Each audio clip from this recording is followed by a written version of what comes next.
Bonjour, ici Francine pour les carnets de Francine.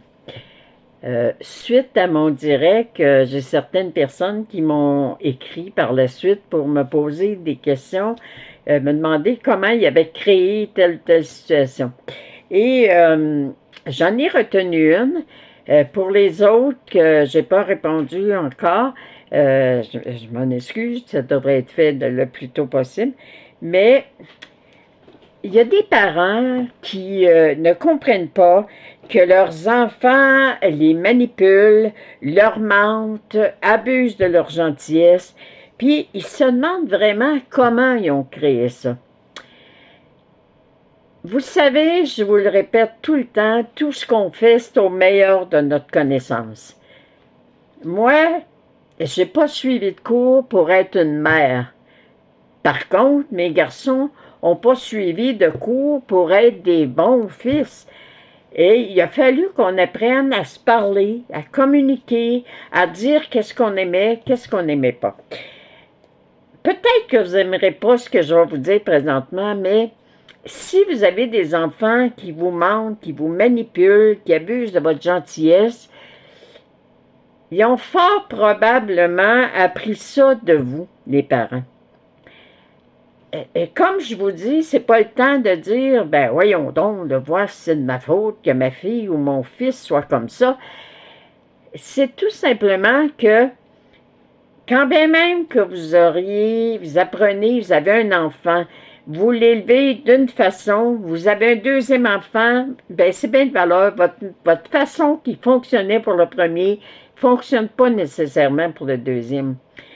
Et c'est là que je vous dis que oui, il y a certains enfants ils ont pu être élevés, mais par des parents qui les ont manipulés, qui leur ont menti pour arriver à leur but, qui ont abusé de leur gentillesse. Il y a des enfants, il y a certains enfants, moi je fais partie d'une famille de 11 enfants, puis c'est sûr que il y en a qui étaient pas mal, des fois, plus serviables que d'autres.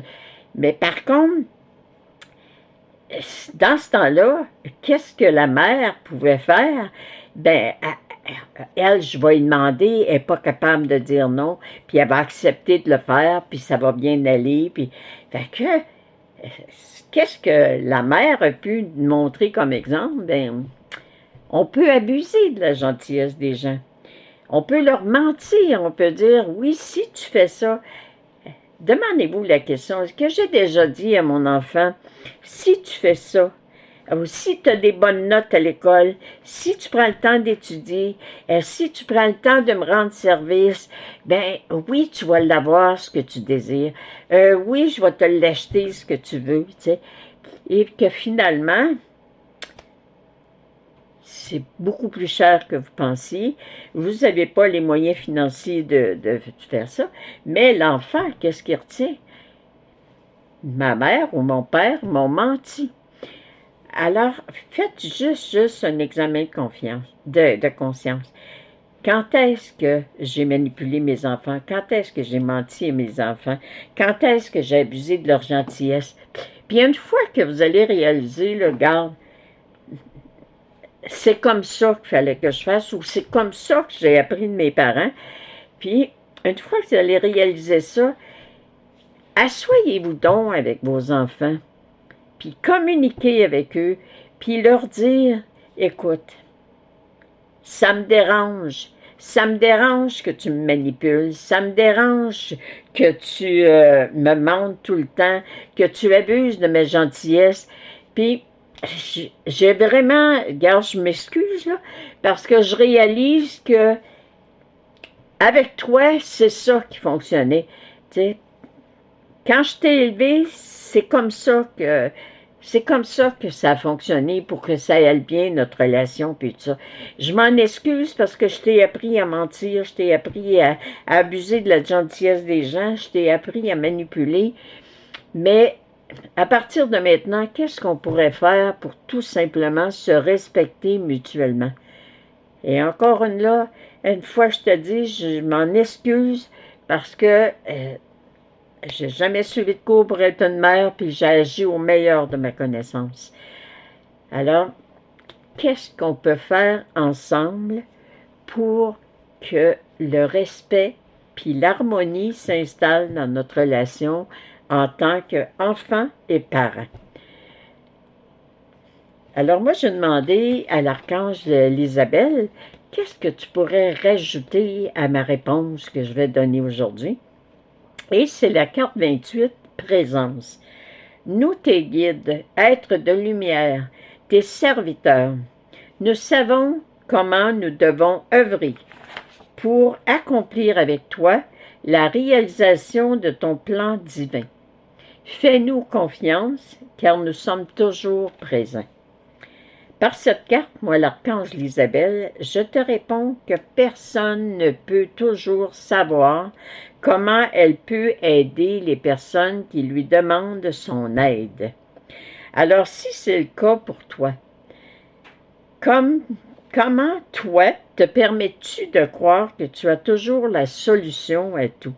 Accepte le fait que tu ne peux pas connaître toutes les réponses et cesse de prendre sur tes épaules les fardeaux qui ne t'appartiennent pas, et tu pourras ainsi mieux prendre le temps d'écouter les solutions que nous te soufflerons à chacune de tes demandes pour que nous puissions t'aider. Fais tes demandes. Prière affirmée, cher guide, que ma volonté devienne votre volonté. Alors, pour tous les parents qui sont en manque de communication ou en conflit avec leurs enfants, de vous adresser à vos guides puis de dire que ma volonté devienne votre volonté. La volonté des parents, la volonté des enfants, c'est l'harmonie, c'est la sincérité, c'est le respect dans les relations parents-enfants. Mais encore là, comme je répétais à mes enfants, j'ai jamais suivi de cours pour être une bonne mère. J'ai jamais suivi de cours. Mais par contre, je suis capable de vous dire que telle ou telle chose me déplaît. Je suis capable de dire que telle chose me rend heureuse. Puis faites la même chose avec moi. Apprenons à nous partager nos besoins, nos désirs, nos rêves. Alors aujourd'hui, je vous souhaite sincèrement de prendre le temps. Les guides, ils disent, on est là tout le temps. Alors faites-les vos demandes. Alors, si vous avez des conflits avec vos enfants, vous vous couchez ce soir, vous placez vos enfants sur le plateau, vous envoyez le plateau vers vos guides et vous dites, mettez de l'amour, du respect, de la sincérité, de la sérénité dans notre relation parent-enfant. Merci de me rendre heureuse et de vous en occuper. Alors, soyez dans la joie, soyez dans la paix. La vie est belle et je vous aime.